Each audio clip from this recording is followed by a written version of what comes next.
مركزين. رامز يا رامز يا إيلون ماسك، الصلاة على النبي دايما سابق طول عمر العصر.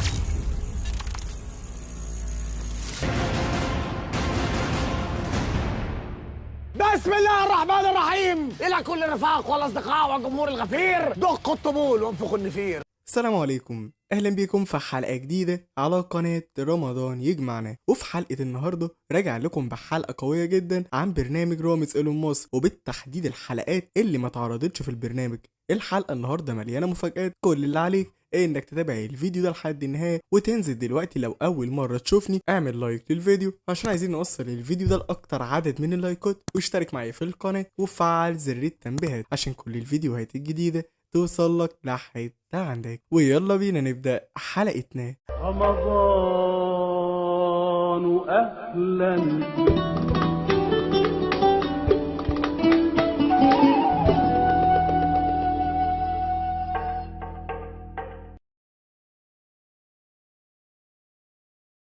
طبعا وقبل ما نبدأ حلقاتنا دايما متعودين نصلي على سيدنا محمد عليه أفضل الصلاة والسلام. في البداية كده كلنا طبعا عارفين رامز جلال وبنستنى البرنامج اللي بيعمله من السنة للسنة. وفي رامز إيلون مصر في 2025 في حلقات كتيرة جدا ما تمتش إذاعتها ولكن صوروا مع نجوم تانيين. هعرفك الحلقات دي، بس خليني أقول لك في البداية أصلا إن رامز جلال متعود على كده. هتقول لي إزاي؟ هقول لك إن حصل الموضوع ده في برنامج رامز جاب من الآخر واللي كان معانا في موسم رمضان 2024. اللي حصل في برنامج رامز جاب من الاخر ان اتلغى حلقات كتيره جدا لنجوم معروفين. هتقول لي زي مين يا مصطفى؟ هقول لك في البدايه كده ان اول حلقه اتلغت في برنامج رامز جاب من الاخر كانت حلقه غادة عادل. وغادة عادل صورت حلقه بالفعل في برنامج رامز جاب من الاخر، والكلام ده اصلا كان على السنه ولكن ما شفناهاش اصلا في البرنامج لما اتعرض. هتقول لي اسباب عدم اذاعه حلقه غادة عادل ايه؟ هقول لك ان دي حاجه تخص فريق عمل برنامج رامز او بالتحديد الشركه المنتجه اللي هي MBC. هل هم لغوا الحلقه عشان مشكله جوه التصوير او لغوا الحلقه عشان حصلت مشكله ما بين رامز وما بين غادة عادل؟ بس خليني اقول لك ان ما كانتش غادة عادل بس، لا ده كان معاها كمان الفنانه بدريه طلبه. طبعا بدريه طلبه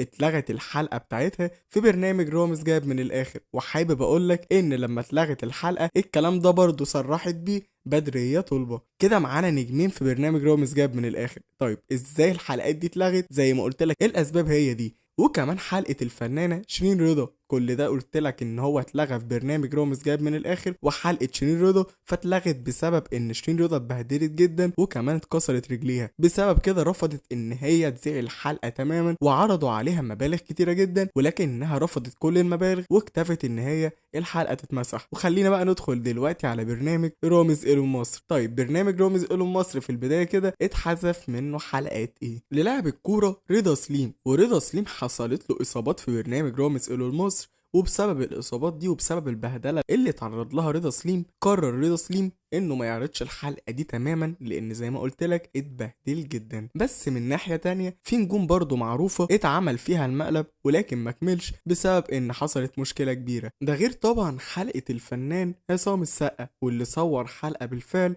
في برنامج رامز إيلون مصر، ولكن ما شفناش اساسا الفنان عصام السقا من ضمن اي حلقه من حلقات البرنامج. طيب السبب هنا كان فين؟ السبب هو ان عصام السقا بسبب البهدله اللي حصلت له في البرنامج قرر ان هو بعد ما اتصورت الحلقه رفض ان هو يذيع الحلقه مع رامز جلال، بجانب اصلا ان هو اتعرض عليه اجر كبير جدا عشان برضه تتعرض الحلقه بتاعته من ضمن الحلقات. وهنا رامز جلال قرر ان هو يتجه ويصور مع نجم تاني. فهمتوا دماغ رامز جلال ازاي؟ النجم اللي يرفض ان حلقته تتعرض يقوم رامز جلال طالب فنان تاني ويصور مع الحلقه اساسا، وبتمشي الخطه. ولكن رامز جلال بيفاجئنا في كل سنه من البرنامج الجديد بتاعه ان بنلاقي الفكره مختلفه. سواء شفنا في برنامج رامز جاب من الاخر ان هو معاه ضيفين في كل مقلب، في رامز إيلون مصر شفنا ان الضيوف كلهم اسماء كبيره جدا. ده غير طبعا ان كان في فكرتين في المقلب في رامز إيلون مصر. فرامز جلال في كل سنه متعودين دايما انه بيطور من نفسه في البرامج وفي الافكار اللي بيقدمها. هتقول لي المفاجاه اللي في حلقه النهارده في برنامج رامز إيلون مصر مين اللي ما اتعرضتش حلقته؟ هقول لك ان الفنانه غادة عادل للمره الثانيه كانت مصوره في برنامج رامز إيلون مصر، بس للمره الثانيه على التوالي اتفاجئنا برضو انها ما كانتش موجوده في البرنامج. هتقول لي طيب يا مصطفى هي ما ظهرتش اصلا في البرومو؟ هقول لك لا، كانت كل الصحف والاخبار بتقول ان غادة عادل من ضمن الضحايا في برنامج رامز إيلون مصر،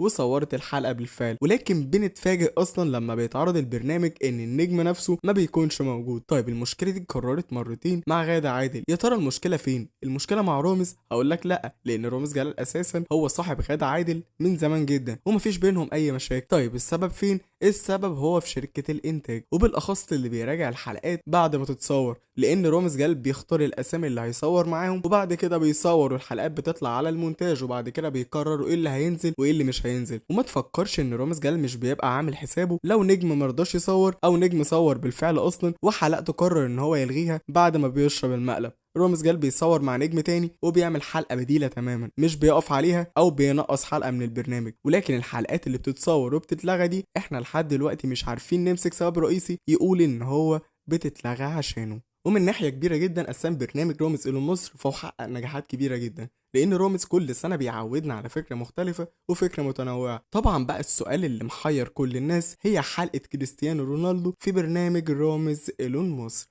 مصير الحلقة دي ايه التفاصيل عنها؟ تعال ندخل في التفاصيل واعرفهم كل الكلام حوالين الحلقة دي. في البداية حابب اقولك ان الكلام ده بنسمعه من 2023 عن وجود كريستيانو رونالدو في برنامج رامز جلال، من رامز نيفر اند لرامز جاب من الاخر. في 2023 كان جاي كريستيانو رونالدو لدولة السعودية حديثا وقلنا ان هو هيكون موجود في برنامج رامز نيفر اند، ولكن للاسف ما جاش ولا تصور حلقات معاه.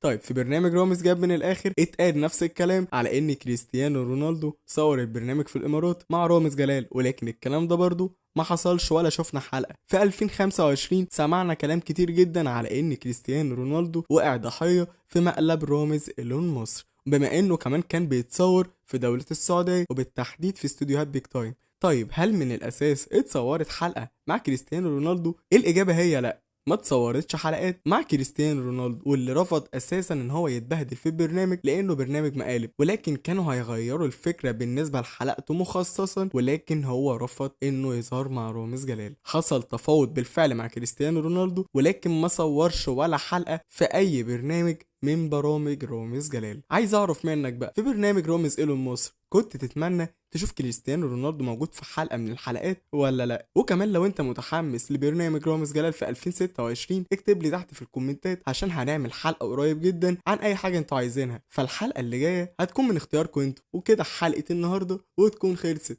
اتمنى يا رب انها تكون عجبتكم. لو عجبتكم بجد انزل دلوقتي واعمل لايك للفيديو واشترك معايا في القناة وفعل زر التنبيهات عشان كل الحلقات الجديدة توصلك لحد عندك. كان معاكم ده فويس اوفر مصطفى صبري من قناة رمضان يجمعنا، واشوفكم الحلقة اللي جاية على الف خير. سلام عليكم.